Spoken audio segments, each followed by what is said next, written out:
बिस्मिल्लाहिर्रहमानिर्रहीम। अस्सलाम वालेकुम। कैसे हैं आप सब?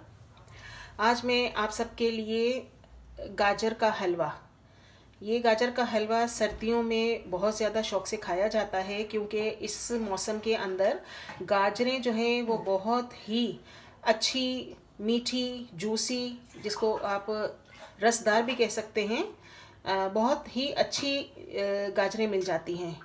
तो यहाँ देखिए, तकरीबन मैंने 2 किलो के करीब गाजर ली है और इन गाजरों को मैंने पानी में 2 घंटे के लिए भिगो दिया था, ताकि इसकी जो मिट्टी वगैरह होती है वो सब पानी में निकल जाए, और ऊपर जो इसका बालदार रेशा होता है वो भी मैंने स्क्रैच कर लिया। अब ये बिल्कुल धुली हुई साफ़ सुथरी हैं। तो अब मैं आपको इसको जो है क्या कहना चाहिए, कश करने का तरीका दिखाती हूँ। इसको कश किसे कहते हैं? अमूमन लोग जो हैं वो ये कहते हैं कद्दूकश, हम कद्दूकश करते हैं।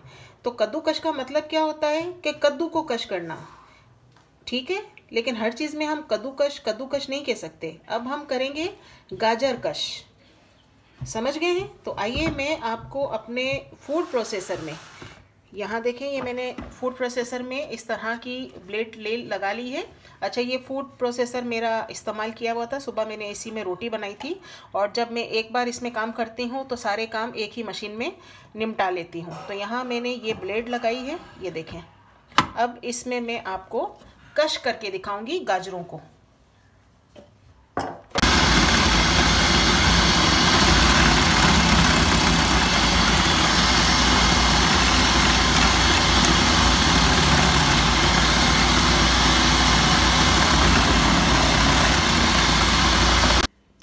ये देखें, मैंने आपको गाजरें जो हैं वो कश करके दिखा दी हैं ये। और हाथ से करने वाला जो मैनुअल होता है ना, वो भी आता है, जिनसे अमूमन लोग जो है वो इस तरह से गाजर जो है वो कश करते हैं। तो यहाँ काफ़ी मैंने कर ली हैं, और बाकी मेरे पास गाजरें यहाँ पड़ी हुई हैं, जिनको मैं बिहाइंड द कैमरा कश कर लूँगी, और जब हम इसकी रेसिपी स्टार्ट करते हैं उस वक्त मैं आपको दिखाती हूँ। यहाँ मैंने बड़े वाले पतीले के अंदर 2 किलो गाजर जो कि मैंने कश करके रखी है, ये मैंने चूल्हे पे चढ़ा दी है। इसके अंदर अभी मैंने कुछ भी नहीं डाला, और इसकी आंच आप देख लें, बहुत ही मैंने दरमियानी रखी है, ताकि ये गाजरें जो हैं वो पेंदे से लग के जल ना जाए। इसके अंदर आप देखें कुछ भी नहीं है, ना घी है, ना दूध है, कुछ चीनी वगैरह कुछ मैंने अभी शामिल नहीं की है, क्योंकि ये देखें, आपको अभी तो ये बहुत ही ज़्यादा लग रहा होगा कि ये 2 किलो है। आप 4 किलो का बनाएंगे वो भी आपको ज़्यादा लगेगा। लेकिन फिर हम क्या करते हैं, जब 2 किलो या 4 किलो की क्वांटिटी देखते हैं, तो हम फिर बाकी की जो चीज़ें होती हैं, दूध है या इसके अलावा चीनी वगैरह है, फिर वो भी हम उसी क्वांटिटी के मुताबिक ऐड करते हैं, फिर वो ज़्यादा क्वांटिटी हो जाती है। तो अभी जो है हम दूध को गाजर को चूल्हे पे बग़ैर किसी चीज़ के डाले हमने सिर्फ गाजरें चूल्हे पे चढ़ाई हैं, ताकि ये पानी रिलीज़ करेंगी गाजरें, और इसका पानी जलेगा, और ये गाजरें जो हैं वो जितनी मिक़दार में आपको नज़र आ रही हैं, उससे उसकी क्वांटिटी जो है वो कम हो जाएगी। और जब क्वांटिटी कम हो जाएगी, फिर हम इसके अंदर जो है वो दूध, चीनी और जो भी हमें इसमें घी वगैरह डालना होगा फिर हम शामिल करेंगे। तो अब मैं इसमें जो है वो इंतज़ार करती हूँ कि ये जो है वो जब पानी रिलीज़ करेगी, इसे हमें ढक के रखना है, ठीक है। ये ढक के रखेंगे तो ये जल्द से जल्द इसके अंदर पानी जो है वो आ जाएगा स्टीम की सूरत में। ये देखें, मैंने इसका कवर कर दिया। अब इसका मैं इंतज़ार करूँगी। यहाँ देखें, अभी जो है वो थोड़ा सुबह का टाइम है, मेरी आवाज़ भी आपको थोड़ी हैवी लग रही होगी, क्योंकि रात में हल्की फुल्की गैस आई थी, तो मैंने गाजर का हलवा चढ़ा दिया था। लेकिन क्या है कि पौने घंटे के बाद गैस जो है वो चली गई, तो मजबूरन मुझे जो है वो चूल्हा बंद करना पड़ा। अब यहाँ सुबह का टाइम है, तो थोड़ी माजरत अगर मेरी आवाज़ आपको हैवी लगे तो। अब यहाँ मैंने अभी जो है वो चूल्हा ऑन किया है, गैस आ रही है थोड़ी बहुत। तो यहाँ बीच से मैंने एक गड़ा बना लिया है, ताकि इसका जो पानी हो गाजरों का वो बीच में गड़े में आ जाए। और इसमें जब पानी आ जाएगा तो उस पानी को हमें जो है वो खुश्क कर लेना है। ये एक इसकी पहचान होती है। हम ज़्यादा ज़्यादा जितना इसको घुमा घुमा के पानी को जलाएंगे तो बिल्कुल एकदम से खिचड़ी टाइप का बन जाएगा। तो आपने क्या करना है, ऐसा सेंटर में एक गड्ढा बना लेना है ताकि इसके साइडों से यूँ पानी जो है वो सेंटर में आता जाएगा। और जब सेंटर में पानी आ जाएगा गाजरों का, तो हम सेंटर में पानी में ही इस तरह से चम्मच चलाएंगे ताकि पानी जो है वो सारा खुश्क हो जाए। अब मैं इसे जो है वो इंतज़ार करती हूँ कि यहाँ आया पानी जो है वो आता है या नहीं आता। बहुत ही हल्का हल्का देखेंगे नज़र आ रहा होगा आपको यहाँ पे। ये देखिए हल्के हल्के से बबल्स बन रहे हैं। अब हम इंतज़ार करते हैं कि पानी जो है वो कितना यहाँ पे आता है और हमें कितना उसे खुश्क करना पड़ेगा। यहाँ मैंने अपना जो किचन है उसे चेंज कर लिया क्योंकि जो सुई गैस की गैस आ रही थी वो अब कम्प्लीटली जा चुकी है, इसलिए मैंने जो है वो सिलेंडर पे मूव ऑन किया है। अच्छा, यहाँ देखें पानी जो है वो सारा खुश्क हो चुका है। ये देखें अब इस स्टेज पर हमने ये देखें 2 किलो गाजरें थी, पानी जो है वो ड्राई हो गया। अब गाजरें कम हो चुकी हैं। अब इसके अंदर मैं 1/4 कप देसी घी का इस्तेमाल करूँगी। अच्छा, इसमें अगर मुझे कोई चीज़ कम लगेगी तो मैं ऐड करूँगी और तो उसकी क्वांटिटी भी मैं आपको बता दूँगी कि मैंने मज़ीद कितना इस्तेमाल किया। अभी फ़िलहाल मैंने 1/4 कप इसका घी का इस्तेमाल किया है और साथ साथ यहाँ पे 1/2 कप ये शुगर है, वाइट शुगर है।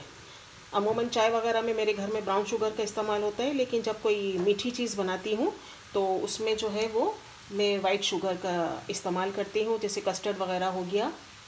तो यहाँ मैंने 1/2 कप वाइट शुगर का इस्तेमाल किया है। अच्छा, ये आप इसकी जगह ये वाइट शुगर स्किप करके आप जो है वो कोमेल का इस्तेमाल कर सकती हैं, क्योंकि अभी मेरे पास कोमेल नहीं है, वरना मैं अमूमन ये गाजर वगैरह का जो हलवा बनाती हूँ उसके अंदर मैं कोमेल का इस्तेमाल करती हूँ। लेकिन अभी फ़िलहाल मेरे पास बिल्कुल भी कोमेल नहीं था तो मैंने इसलिए शुगर इस्तेमाल की है। ये हमने घी डाला और इसे हमने मिक्स कर लिया। ये चीनी भी इसमें चली गई ताकि चीनी जो है वो मेल्ट हो जाए।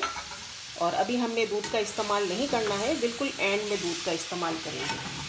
अब इसे मिक्स करके मैं थोड़ा इसके मेल्ट होने का, चीनी के मेल्ट होने का मैं इंतज़ार करती हूँ और फिर हम चेक करेंगे कि ये कितना मीठा है, क्योंकि मेरे घर में जो है मेरी फैमिली में ज़्यादा मीठा पसंद नहीं करते हैं। जैसे कि कहते हैं ना, मॉडरेट फॉर्म में होना चाहिए। अब आपके ऊपर है, आप जितना मीठा इस्तेमाल करें। गाजरों के अंदर जो है वो पूरी तरह से नमी ख़त्म हो चुकी है और इसका जो घी भी है वो सरफेस पे नज़र आ रहा है। अब इस स्टेज पर, बिल्कुल आखिरी स्टेज पे, आपने जो है वो ये नीडो का दूध पाउडर मैंने लिया है। ये समझ लें कि एज़ आ मावा भी आपका जो है वो इस्तेमाल हो जाएगा, जैसे कि आपको मावा डालने की ज़रूरत नहीं पड़ेगी। बिल्कुल एंड में आपने इसे जो है वो डालना है। अच्छा, मैं लिक्विड दूध के साथ इसलिए नहीं बनाती हूँ कि लिक्विड दूध को खुश्क करना बहुत ही एक क्या कहना चाहिए, बहुत ही मुश्किल काम है। उसका इंतज़ार करना पड़ता है जब तक कि दूध पूरा ड्राई ना हो जाए। अब ये देखें, आपने चूल्हा बंद कर देना है। चूल्हा मैंने बंद कर दिया और इसे आपने मिक्स कर देना है। तो ये आपकी जो है वो खोए की कमी को पूरा कर देगा। ये देखें, ये आपने इसको मिक्स कर लिया। ये आपका पूरा दूध जो है वो आपने खोए के तौर पे इसको इस्तेमाल किया। बस इसे अब आपने पकाना नहीं है। अब इसे हम करते हैं डिश आउट। तो यहाँ देखें, हमने गाजर का हलवा यहाँ पे रेडी करके एक क्या कहना चाहिए, कांच के बाउल के अंदर मैंने इसे निकाल दिया है ताकि मैं आपको इसे प्रेजेंट करके दिखा दूँ। और यहाँ देखें, मैंने कुछ ड्राई नट्स हैं जो कि फुल ऑफ प्रोटीन होते हैं। तो वो कहते हैं ना, प्लेंटी मेक्स डेंटी, यानी कि जितना गुड़ डालो उतना मीठा। तो यहाँ मैंने 4 किस्म के जो हैं वो ड्राई फ्रूट्स लिए हैं। बादाम है, पिस्ता है, इसके अलावा पम्पकिन सीड है और सनफ्लावर सीड्स हैं। तो आप इसके अंदर अखरोट भी डाल सकती हैं। जितना आपके पास हो उतना आप इसके अंदर डालें और एंजॉय करें। अब यहाँ देखें, ये आप इसके ऊपर स्प्रिंकल कर दें। तमाम चीज़ों को थोड़ा थोड़ा करके मिक्स करके ऐसे कर दें। और यकीन जानें कि ये इतना गाजर का जो हलवा है वो इतना टेस्टी बना है ये नहीं है कि ये डिश मैंने बनाई है और मैं अपनी डिश की तारीफ़ कर रही हूँ। अभी मैंने जो है वो मेरे घर पे जो काम करती हैं, जिसे मैं अम्मा कहती हूँ, तो उन अम्मा को भी मैंने जो है वो एक प्याली भर के खिलाई। और मैंने ये नहीं कहा था कि अम्मा कैसा बना है, बल्कि वो खुद मेरे पास आई और कहने लगी कि बाजी बहुत ही लजीज और मज़ेदार बना है। तो मुझे उम्मीद है कि आज की ये रेसिपी आपको पसंद आएगी। इसे आप जो है वो ज़रूर बनाइएगा। और ये आपके जो है ना, मैंने कहा ना कि दूध पाउडर बिल्कुल चूल्हा बंद करके एंड में डालना है। यकीन करें, दूध ने जो है वो आपके खोए की कमी को भी पूरा कर दिया है। तो आप ज़रूर बनाइएगा, सर्दियों के मौसम को एंजॉय कीजिएगा, सबको खिलाइएगा, दुआएं लीजिएगा बना के खिलाने के बाद। और मेरे चैनल को सब्सक्राइब कीजिएगा, वीडियो को लाइक और शेयर कीजिएगा। अल्लाह हाफिज़।